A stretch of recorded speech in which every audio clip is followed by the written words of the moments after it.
A Visit to the Asylum for Aged and Decayed Punsters. By Oliver Wendell Holmes, 1809 to 1894. From the Atlantic Monthly, January, 1861. Republished in Soundings from the Atlantic, 1864, by Oliver Wendell Holmes, whose authorized publishers are the Houghton Mifflin Company. Having just returned from a visit to this admirable institution in company with a friend who is one of the directors, we propose giving a short account of what we saw and heard. The great success of the Asylum for Idiots and Feeble-Minded Youth, several of the scholars from which have reached considerable distinction, one of them being connected with a leading daily paper in this city, and others having served in the state and national legislatures, was the motive which led to the foundation of this excellent charity. Our late distinguished townsman, Noah Dow, Esquire, as is well known, bequeathed a large portion of his fortune to this establishment, being thereto moved, as his will expressed it, by the desire of endowing some public institution for the benefit of mankind. Being consulted as to the rules of the institution and the selection of a superintendent, he replied, that all boards must construct their own platforms of operation. Let them select anyhow and he should be pleased. Anyhow, Esquire, was chosen in compliance with this delicate suggestion. The Charter provides for the support of 100 aged and decayed gentlemen punsters. On inquiry if there were no provision for females, my friend called my attention to this remarkable psychological fact, namely, there is no such thing as a female punster. This remark struck me forcibly, and on reflection I found that I never knew nor heard of one, though I have once or twice heard a woman make a single detached pun, as I have known a hen to crow. On arriving at the south gate of the asylum grounds, I was about to ring, but my friend held my arm and begged me to rap with my stick, which I did. An old man with a very comical face presently opened the gate and put out his head. "So you prefer Cain to Abel, do you?" he said, and began chuckling and coughing at a great rate. My friend winked at me. "You're here still, old Joe, I see," he said to the old man. Yes, and it's very odd, considering how often I've bolted, nights." He then threw open the double gates for us to ride through. "Now," said the old man, as he pulled the gates after us, "you've had a long journey." "Why, how is that, old Joe?" said my friend. "Don't you see?" he answered, "there's the east hinges on the one side of the gate, and there's the west hinges on t'other side. Haw! Haw! Haw!" We had no sooner got into the yard than a feeble little gentleman, with a remarkably bright eye, came up to us, looking very serious, as if something had happened. "The town has entered a complaint against the asylum as a gambling establishment," he said to my friend, the director. "What do you mean?" said my friend. "Why, they complain that there's a lot o' rye on the premises," he answered, pointing to a field of that grain, and hobbled away, his shoulders shaking with laughter, as he went. On entering the main building, we saw the rules and regulations for the asylum conspicuously posted up. I made a few extracts which may be interesting. Sect. I. Of verbal exercises. 5. Each inmate shall be permitted to make puns freely from 8 in the morning until 10 at night, except during service in the chapel and grace before meals. 6. At 10 o'clock the gas will be turned off, and no further puns, conundrums, or other play on words will be allowed to be uttered, or to be uttered aloud. 9. Inmates who have lost their faculties and cannot any longer make puns shall be permitted to repeat such as may be selected for them by the chaplain out of the work of Mr. Joseph Miller. 10. Violent and unmanageable punsters, who interrupt others when engaged in conversation, with puns or attempts at the same, shall be deprived of their Joseph Millers, and, if necessary, placed in solitary confinement. Sect.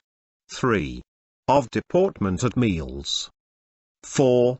No inmate shall make any pun, or attempt at the same, until the blessing has been asked and the company are decently seated.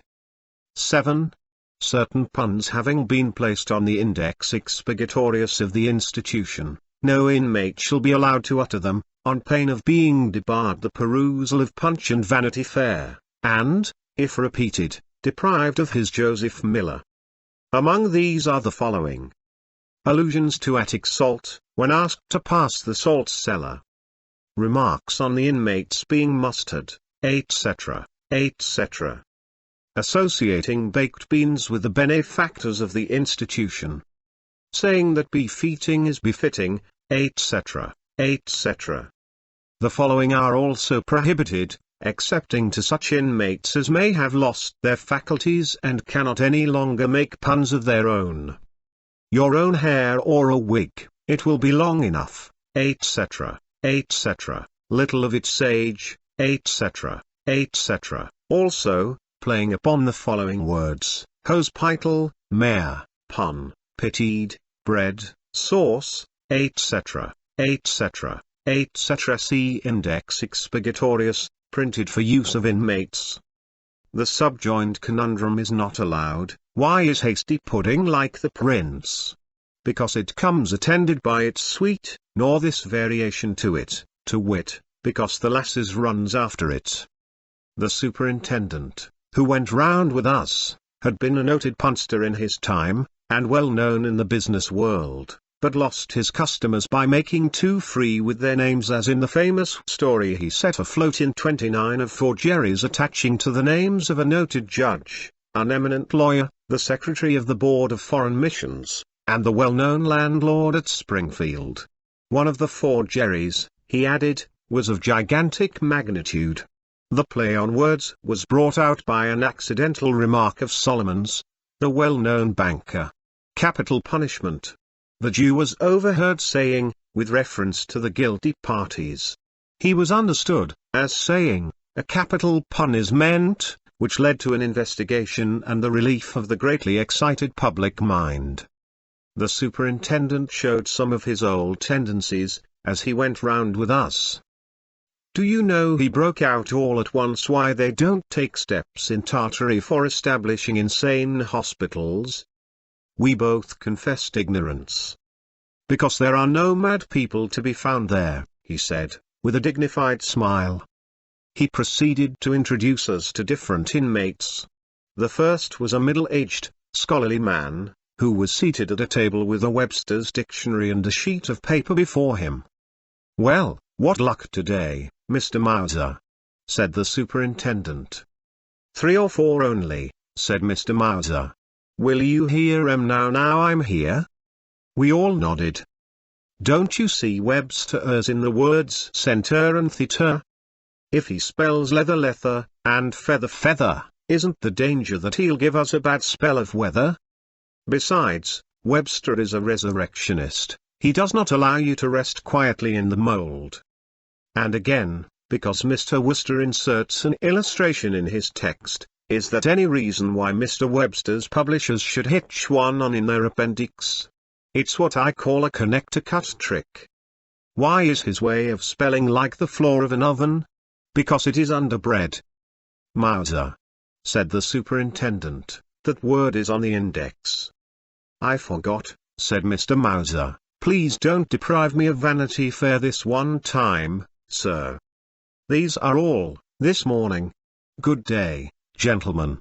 Then to the superintendent, adieu, sir. The next inmate was a semi-idiotic looking old man. He had a heap of block letters before him, and, as we came up, he pointed, without saying a word, to the arrangements he had made with them on the table.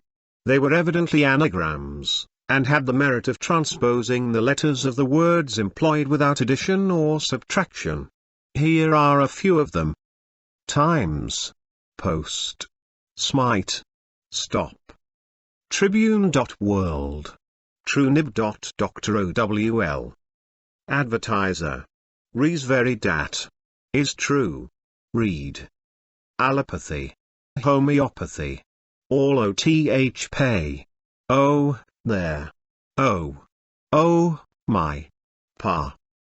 The mention of several New York papers led to 2 or 3 questions. Thus, whether the editor of the Tribune was H.G. really? If the complexion of his politics were not accounted for by his being an eager person himself?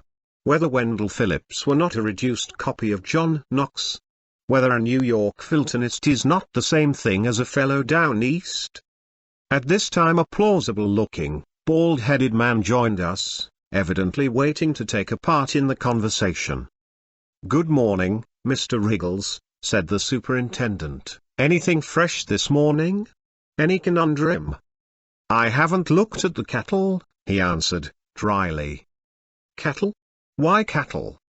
"Why, to see if there's any corn under 'em," he said, and immediately asked, "Why is Douglas like the earth?"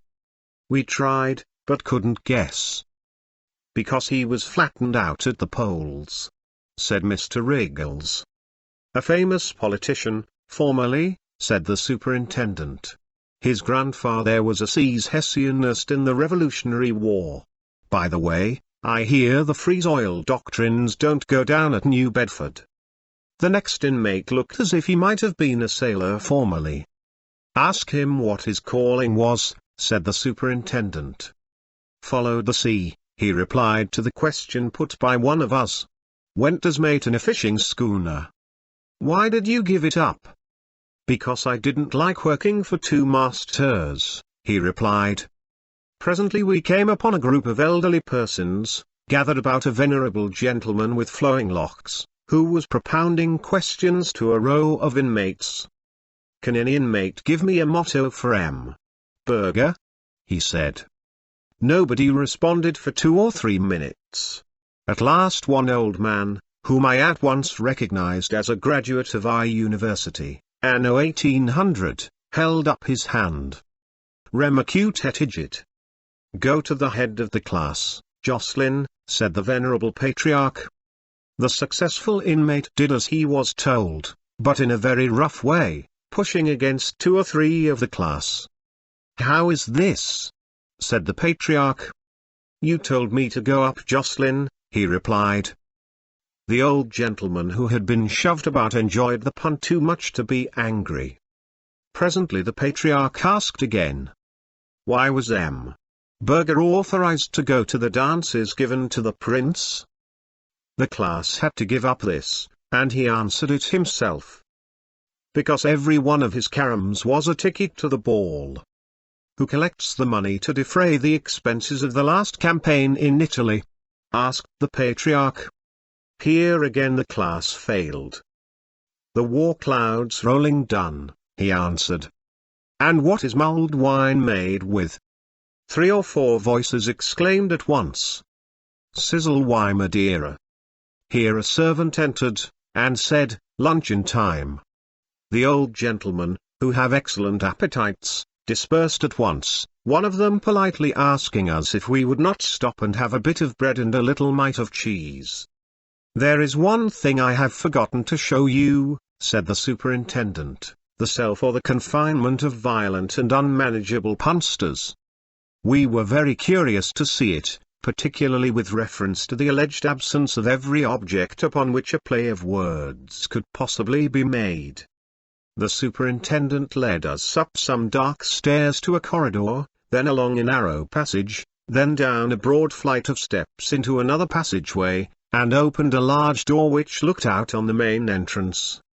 "We have not seen the cell for the confinement of violent and unmanageable punsters," we both exclaimed.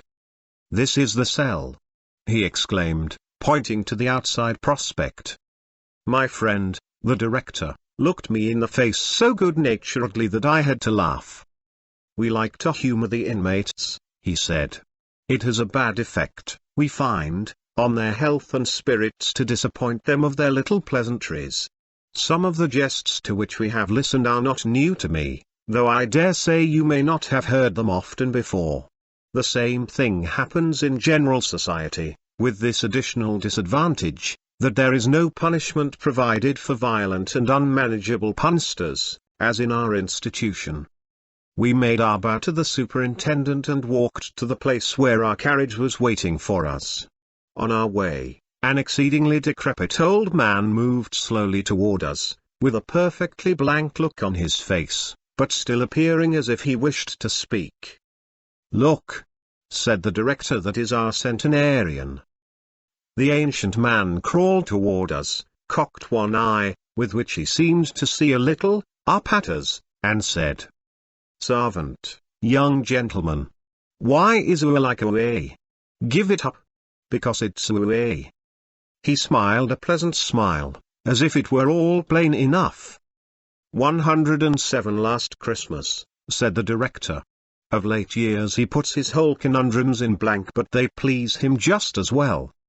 We took our departure, much gratified and instructed by our visit, hoping to have some future opportunity of inspecting the records of this excellent charity and making extracts for the benefit of our readers. The end.